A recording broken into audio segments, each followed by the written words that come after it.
Selamat sore, salam literasi. Di sini saya akan membahas tentang peran psikologi dalam kehidupan sehari-hari. Psikologi merupakan salah satu ilmu yang sedang menuju puncak di Indonesia. Buku-buku psikologi yang banyak diterjemahkan ke dalam bahasa Indonesia menandakan bahwa ilmu ini semakin penting perannya dalam memahami manusia, terutama lewat kepribadiannya, definisi dan sejarah psikologi. Secara etimologis, psikologi berasal dari bahasa Yunani kuno, pis yang berarti jiwa, dan logi artinya ilmu. Umumnya psikologi dipahami sebagai ilmu pengetahuan yang mencoba mempelajari perilaku manusia yang selalu terkait dengan lingkungan. Lahir melalui perjalanan yang cukup panjang, psikologi sudah dapat ditelusuri dari perkembangan ilmu di Yunani kuno. Perkembangan intelektualitas Yunani dikembangkan di dunia Eropa sampai mendapat bentuk pragmatisnya di benua Amerika. Wilhelm Wundt yang mendeklarasikan laboratorium psikologinya di tahun 1879 di University of Leipzig, Jerman, juga dianggap sebagai bentuk formal kelahiran ilmu psikologi. Kedua, metode psikologi. Ternyata setelah semakin mendalami perilaku manusia, psikologi sebagai ilmu semakin sadar bahwa tidak cukup satu metodologi. Harus semakin dikembangkan beberapa metodologi untuk mendekati perilaku manusia. Pertama, metode eksperimental. Cara ini dilakukan biasanya di dalam laboratorium dengan mengadakan berbagai eksperimen. Peneliti mempunyai kontrol sepenuhnya terhadap jalannya suatu eksperimen.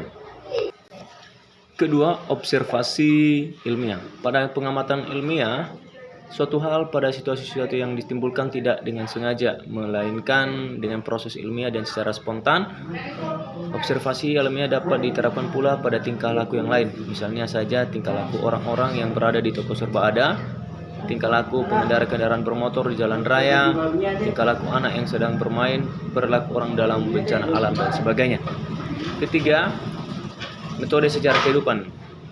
Sejarah kehidupan seseorang dapat merupakan sumber data yang penting untuk lebih mengetahui jiwa orang yang bersangkutan.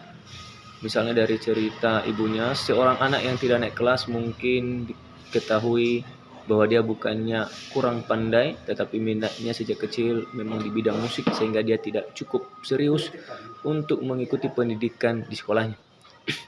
Keempat, metode wawancara. Wawancara merupakan tanya jawab si pemeriksa dan orang yang diperiksa. Kelima, metode angket. Angket merupakan wawancara dalam bentuk tertulis. Semua pertanyaan telah disusun secara tertulis pada lembar-lembar pertanyaan itu, dan orang yang diwawancarai tinggal membaca pertanyaan yang diajukan, lalu menjawabnya secara tertulis pula. Jawaban-jawabannya akan dianalisis untuk mengetahui hal-hal yang diselidiki. Yang terakhir adalah metode psikotes. Metode ini menggunakan alat-alat psikodiagnostik tertentu yang hanya dapat digunakan oleh para ahli yang benar-benar sudah terlatih. Alat-alat itu dapat dipergunakan untuk mengukur dan untuk mengetahui taraf kecerdasan seseorang, arah minat seseorang, sikap seseorang, struktur kepribadian seseorang, dan lain-lain dari orang yang diperiksa itu. Psikologi kontemporer. Diawali pada abad ke-19, di mana saat itu berkembang dua teori dalam menjelaskan tingkah laku, yaitu pertama, psikologi fakultas. Psikologi fakultas adalah doktrin abad 19 tentang adanya kekuatan mental bawaan. Menurut teori ini, kemampuan psikologi terkotak-kotak dalam beberapa fakultas yang meliputi berpikir, merasa, dan berkeinginan. Fakultas ini terbagi lagi menjadi beberapa subfakultas. Kita mengingat melalui subfakultas memori, pembayangan, melalui subfakultas imaginar, dan sebagainya. Psikologi asosiasi kedua.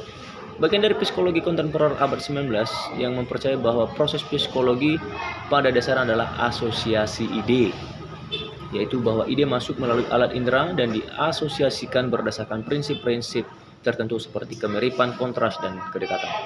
Keempat, fungsi psikologi sebagai ilmu. Psikologi memiliki 3 fungsi sebagai ilmu, diantaranya menjelaskan, yaitu mampu menjelaskan apa, bagaimana, dan mengapa tingkah laku itu terjadi. Hasilnya penjelasan berupa deskripsi atau bahasan yang bersifat deskriptif. Yang kedua, memprediksikan, yaitu mampu meramalkan atau memprediksikan apa, bagaimana, dan mengapa tingkah laku itu terjadi. Hasil prediksi berupa prognosa, prediksi, atau estimasi. Terakhir, pengendalian, yaitu mengendalikan tingkah laku sesuai dengan yang diharapkan. perwujudannya berupa tindakan yang sifatnya preventif atau pencegahan, intervensi atau treatment, serta rehabilitasi atau perawatan. Psikologi terutama untuk kepentingan diri, menjelaskan diri, memprediksikan diri, mengendalikan diri sehingga kita sanggup membantu orang lain. Mempelajari psikologi bukanlah untuk meneliti segala tingkah laku orang lain, tetapi lebih cenderung terutama untuk diri kita sendiri. Baik, demikian ulasan materi psikologi hari ini. Semoga bermanfaat. Salam literasi.